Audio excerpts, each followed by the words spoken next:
नमस्कार साଙ୍ଗମାନେ जय जगन्नाथ। आज आसतु जानिबा आम जीवनर निच्छक सत्य कथा। मो पाखरे समय नाही।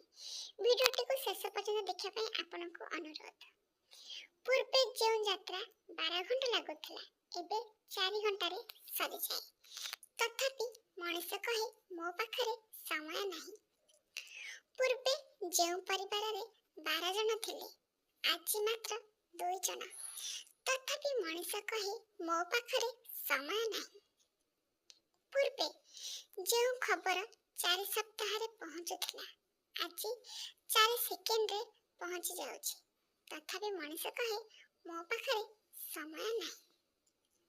पूर्वे दूर बंधु को मुह देखिबा को वर्ष वर्ष लागुथिला आज गोटे सेकेंड रे देखि हुए। तथापि मनुष्य कहे मो पाखरे समय नाही। पूर्वे बैंक रे घंटा घंटा धाड़ी रे छिड़ा हेबाकू पड़ुथिला आज मोबाइल रे गोटे सेकेंड रे ट्रांजैक्शन हो जाउछि। तथापि मनुष्य कहे मो पाखरे समय नाही। मेडिकल टेस्ट पई पूर्वे सप्ताह सप्ताह दौड़बाकू पड़ुथिला आज किछि घंटा रे रिपोर्ट मिल जाउछि। तथापि मनुष्य कहे मो पाखरे समय नाही। गाड़ी चलाउथला समय रे गोटे हाथ रे गाड़ी रे हैंडल आर हाथ रे फोन कारण अटकी जाई कथा हेबाकू मो पाखरे समय नाही। गाड़ी को ओवरटेक करी आगो को बढ़ी जाई ट्रैफिक जाम करा जाउछि कारण आम पाखरे समय नाही। लोकक सहित बसिथिले भी आंगुठी फोन ने व्यस्त रहुछि कारण व्हाट्सएप रे अपडेट नेबार आ देबार भी अछि। सामना सामनी सुख दुख हेबाकू समय नाही। एका एका थिले पूरा आराम हेले अन्य के सामने रे थिले व्यस्त लागुछि कारण मनुष्य पाखे अन्य पई समय नाही। पुस्तक पढ़िबा को समय नाही। माँ बापा को फोन करिबार समय नाही। बंधु को सानिध्य को उपभोग करिबा को समय नाही। प्रकृतिर सौंदर्य को उपभोग करिबा को भी समय नाही। किंतु सत्य कथा सांग माने किंतु आईपीएल देखिया पई समय अछि। नेटफ्लिक्स रे फिल्म देखिया पई समय अछि।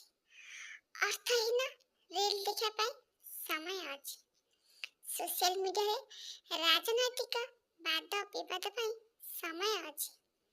किंतु निज पई आदौ समय नाही। दुनिया सरल हैला द्रुतगामी हैला प्रजुक्ति निकटतर हैला दूरत्व लोप पाइला सुख सुविधा बढ़िला सुजोग बढ़िला। तथापि मनुष्य कहला मो पाखरे समय नाही। मनुष्य निज ठारू निजे दूरे गला से एक भिन्न दुनिया रे बंचुछि। जଣା पड़ नाही मनुष्य मोबाइल चलाउछि ना मोबाइल मनुष्य को चलाउछि। दिने एमिति समय आसीबा मनुष्य सबु किछि हरै दैथिबा।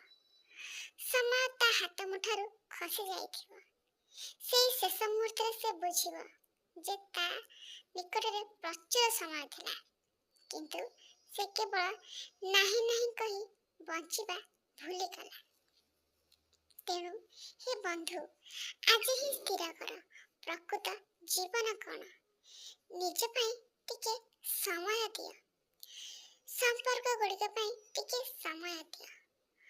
मनन चिंतन कर निजको बुझ बुझाई दियो। शांति पई एहा नितांत आवश्यक। मो पाखरे समय नहीं कहबा एहा एक मिथ्या कथा। एपरि कहबा केवल एक बद अभ्यास। एहा तुमरा स्वार्थपरता को बुझाई थाए। एही अभ्यास को बदलेबा निहाती दरकार। सत्य कथा सांग माने एहा निच्छक सत्य कथा। ବନ୍ଧୁଗଣ, ଆପଣ ଏହି କଥାକୁ କେହି ନିଜ ଦେହକୁ ନେବେ ନାହିଁ। ଆଜିକା ଦୁନିଆରେ ଯାହା ଘଟୁଛି ତାକୁ ନେଇକି ଏହି ବିଷୟବସ୍ତୁ। ଧନ୍ୟବାଦ। ଏମିତି ନୂଆ ନୂଆ ଭିଡ଼ିଓ ଦେଖିବା ପାଇଁ ସାଙ୍ଗମାନେ ଚ୍ୟାନେଲକୁ ସବସ୍କ୍ରାଇବ କରିଦିଅନ୍ତୁ, ଆମ ଲାଇକ୍ କମେଣ୍ଟ ସେୟାର ବି କରନ୍ତୁ। ସମ୍ପୂର୍ଣ୍ଣ ଭିଡ଼ିଓ ଦେଖିଥିବାରୁ ଆପଣଙ୍କୁ ବହୁତ ବହୁତ ଧନ୍ୟବାଦ।